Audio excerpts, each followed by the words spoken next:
Some observations from this week. I found it interesting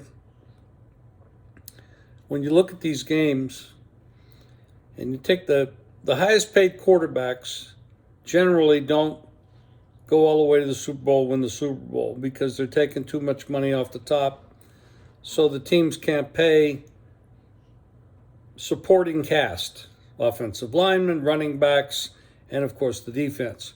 So Aaron Rodgers, what's he making, $50-60 million a year? But they lost their best wide receiver. Their offensive line is not anywhere near what it should be. This goes on through the whole league. Look at yesterday. The Bengals played the Browns. They got destroyed. They couldn't run the ball that day. Now they found the running game. Of course, they beat the Panthers. Panthers aren't that good. They beat them 42-21. The Vikings, they squeeze out a 3-point victory. They got the high-priced quarterback. Washington's not paying their quarterback anybody. He's a backup quarterback. The Jets, Buffalo, they beat Buffalo with the high-priced quarterback, with Zach Wilson, second year in the league. Of course, the Patriots, they win. The Colts, they're a dumpster fire. They're tanking right now. It's pretty obvious what they're doing. They just named a center as their head coach for the time being. But this is going on.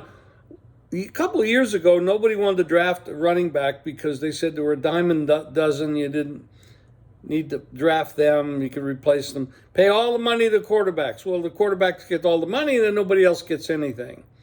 So what the NFL, in my opinion, what the NFL has going on right now is a transition period. We're going from, go way back to 93 when they had the great draft class, and they've had a few since. And they always wanted to drop the pocket passer, stay in the pocket, don't run, don't scratch, etc. But look at all the top guys now, for the most part, are guys that can move. Yeah, you got the stationary guys, Brady, etc., and they had their day. But unless you get good running and a good offensive line, even that's not going to work.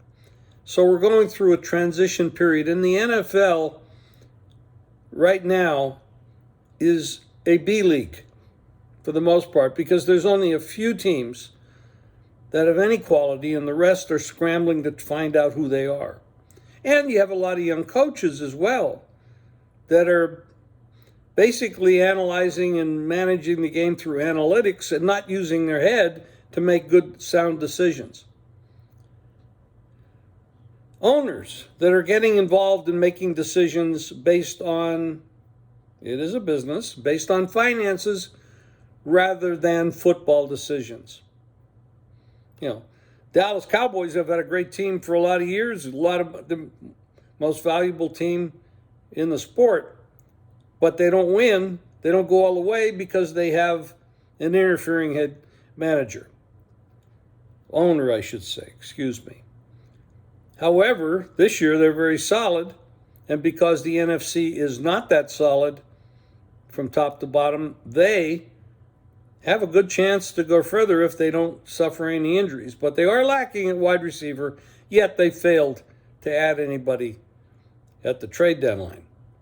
So we're seeing a lot of things happening in front of us, and we may not look at it because we're so busy trying to pick winners week to week. And it was a pretty good week for me.